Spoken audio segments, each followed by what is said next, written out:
RPSC senior PTA exam में फर्जीवाड़ा सामने आया है। एक अभ्यर्थी ने अपनी जगह दूसरे कैंडिडेट से उसका फोटो लगाकर एग्जाम दिलवाया।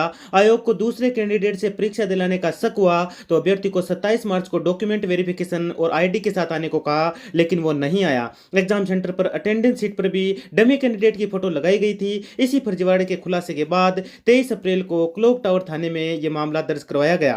तो मित्रों, यदि आप चैनल पर नए विजिट कर रहे हैं तो चैनल को सब्सक्राइब जरूर कर लीजिएगा। आइए मैं आपको पूरा मामला बता देता हूं कि क्या कैसे यहां पर हुआ है फर्जी।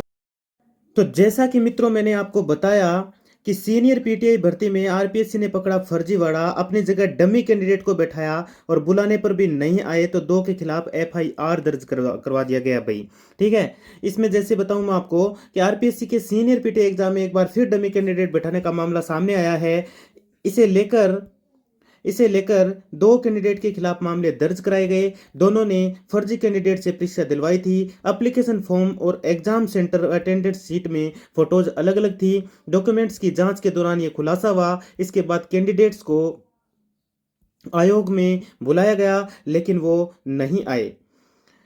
इसके बाद आरपीएससी ने 23 अप्रैल बुधवार देर शाम क्लॉक टावर थाने व सिविल लाइन थाने में मामला दर्ज कराया और इसी के साथ दर्ज कराया और क्लॉक टावर में दर्ज मामले के अक्सर एससीपी को सौंपी गई। एससीपी जो है क्लॉक टावर थाना है वहाँ पे सौंपी गई है ये सारी की सारी सिस्टमेटिक जो वारदात हुई।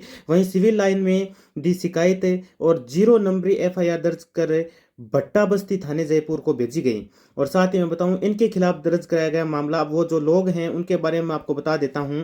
आयोग के अनुभाग अधिकारी अंकुश अरोड़ा ने रिपोर्ट दी। इसमें बताया कि क्लॉक टावर के धन्नाराम जो श्री मथुरा प्रसाद गुलाब देवी आर्य बालिका स्कूल केसरगंज अजमेर के खिलाफ मामला दर्ज कराया गया। वहीं सिविल लाइन थाने में रामेश्वर मीणा परीक्षा केंद्र इनका ये था राजकीय उच्च माध्यमिक विद्यालय द्वारकापुरी सब्जी मंडी जयपुर खिलाफ मामला दर्ज कराया गया।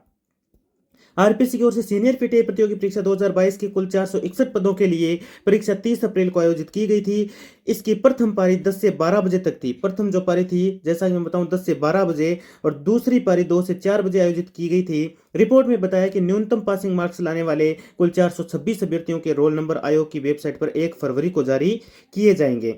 और साथ ही किसी अन्य ने दिलवाई परीक्षा, अब किसी अन्य से परीक्षा दिलवाई गई। इसमें जैसा कि जो फर्जीवाड़ा सामने आया उसमें यही है कि इन 426 अभ्यर्थियों के एप्लीकेशन के साथ डॉक्यूमेंट्स की पात्रता जांच के लिए काउंसलिंग 12 से 15 फरवरी तक आयोग परिसर में आयोजित की गई थी, जिसमें कुल 31 अभ्यर्थी अनुपस्थित रहे 31 अभ्यर्थियों को आखिरी मौका देते हुए 23 फरवरी 2024 को आयोग कार्यालय में उपस्थित होने के लिए सूचित किया गया। इन 31 अभ्यर्थियों की अटेंडेंस सीट की जांच करने के दौरान सामने आया कि दो कैंडिडेट ने परीक्षा में अपनी जगह अन्य किसी फर्जी कैंडिडेट को परीक्षा दिलवाई है। रिकॉर्ड की जांच से यह स्पष्ट हुआ कि परीक्षा के दौरान डमी अभ्यर्थी की फोटो लगाकर अन्य व्यक्ति से परीक्षा दिलवाई गई। यानी इसमें किया क्या गया था कि जो फोटो है वो दूसरी लगवाई गई थी भाई। परीक्षा के दौरान डमी अभ्यर्थी की फोटो लगाकर अन्य व्यक्ति से परीक्षा दिलवा दी गई।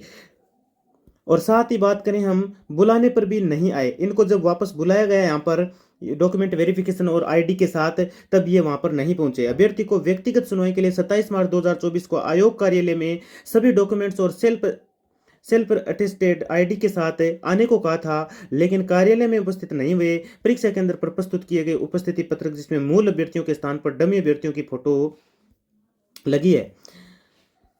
जुलाई 2022 में निकाली थी ये भर्ती, जिसमें आरपीएससी ने सीनियर पीटीआई के कुल 461 पदों पर 8 जुलाई 2022 को भर्ती निकाली थी। इसके लिए आवेदन 15 जुलाई से 13 अगस्त 2022 तक हुए थे। वरिष्ठ शारीरिक शिक्षा अध्यापक यानी माध्यमिक शिक्षा विभाग परीक्षा 2022 का आयोजन अजमेर के 51 और जयपुर के 71 सेंटर पर 30 अप्रैल 2023 को किया गया था। परीक्षा 2 पारियों में हुई थी और इसी में 2 कैंडिडेट को लेकर यह बहुत ही बड़ा फर्जीवाड़ा सामने निकल कर आया है मित्रों। धन्यवाद।